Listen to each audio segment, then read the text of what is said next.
जय श्री राधे कृष्ण। आप सभी का आपके अपने YouTube channel BK Mishra present में बहुत बहुत स्वागत है।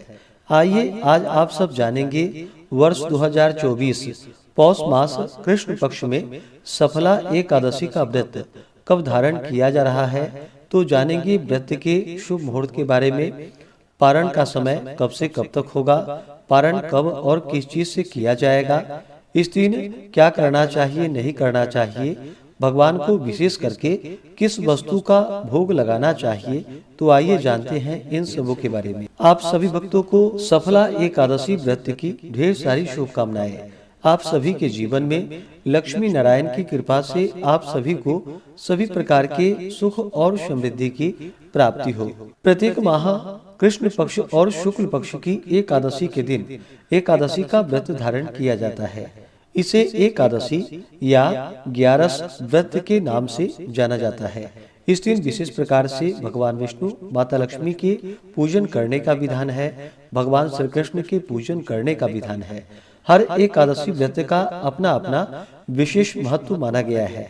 इसी प्रकार से पौष मास की सफला एकादशी व्रत का अपना विशेष महत्व है। इस दिन भगवान विष्णु, माता लक्ष्मी और भगवान विष्णु के नारायण स्वरूप की पूजा करनी चाहिए। नारायण दक्षिणा सहित यज्ञों से उतना संतुष्ट नहीं होते हैं जितना कि एकादशी व्रत सहित रात्रि जागरण से संतुष्ट होते हैं।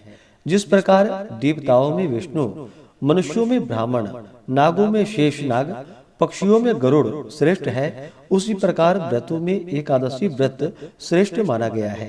यह व्रत जो कि पाप नाशक व्रत है, सभी प्रकार के दुष्कर्मों से छुटकारा देने वाली है। इस व्रत को धारण करने से सफलता की प्राप्ति होती है। 5 वर्ष तप करके जो पुण्य फल प्राप्त होता है, वह पुण्य फल इस सफला नामक एकादशी व्रत करने से प्राप्त हो जाता है। पौष मास कृष्ण पक्ष की एकादशी तिथि प्रारंभ समय जो कि 25 दिसंबर 2024 दिन बुधवार रात्रि 10:30 और एकादशी तिथि की जो समाप्ति है वह 26 दिसंबर 2024 दिन गुरुवार रात्रि 12:45।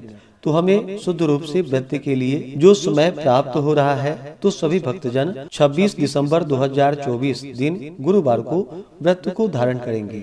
एकादशी व्रत का पारण जो कि हरिवासर समाप्त होने के बाद करना चाहिए। हरिवासर का समय द्वादशी तिथि का पहला चौथाई हिस्सा हरिवासर का होता है। द्वादशी तिथि प्रारंभ समय 26 दिसंबर 2024 दिन गुरुवार रात्रि 12:46 और द्वादशी तिथि की जो समाप्ति है वह 27 दिसंबर 2024 दिन शुक्रवार रात्रि 2:27। व्रत का पारण 27 दिसंबर को किया जाएगा। पारण का समय 27 दिसंबर को सुबह 7:12 से सुबह 9:16 तक सफला एकादशी व्रत का पारण किया जाएगा।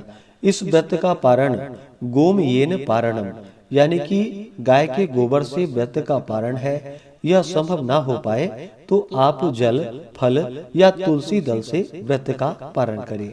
एकादशी तिथि के दिन ब्रह्म मुहूर्त का समय सुबह 5:23 से सुबह 6:27 तक होगा। सूर्योदय का समय सुबह 6:42, सूर्यास्त शाम 5:16 होगा। राहु काल का समय 26 दिसंबर को दोपहर 1:18 से दोपहर 2:37 तक होगा और 27 दिसंबर को सुबह 10:39 से सुबह 11:59 तक होगा। राहु काल समय के दौरान कोई भी शुभ कार्य या नया कार्य नहीं करना चाहिए।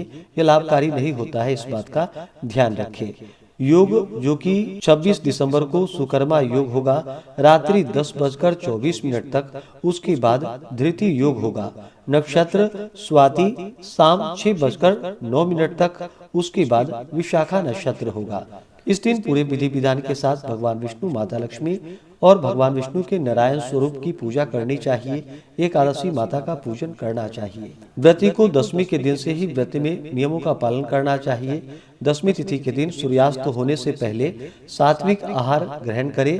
रात्रि में एकादशी व्रत का स्मरण करते हुए भगवान विष्णु के नामों का स्मरण करते हुए सोना चाहिए कि सुबह उठ करके नित्य क्रियाओं से निवृत्त होकर के स्नान आदि करके शुद्ध वस्त्र धारण करके भगवान सूर्यदेव को अर्घ्य प्रदान करे। उसके बाद व्रती को व्रत के लिए संकल्प लेना चाहिए।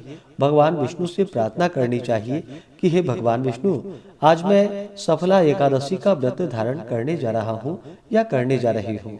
इस प्रकार से भगवान से प्रार्थना करें कि यह व्रत मेरा निर्विघ्न पूरा हो, हमें पुण्य फलों की प्राप्ति हो। इस प्रकार से भगवान से प्रार्थना करें। आपके मन में जो भी इच्छा हो, जो भी कामना हो, वह भगवान विष्णु से कहें।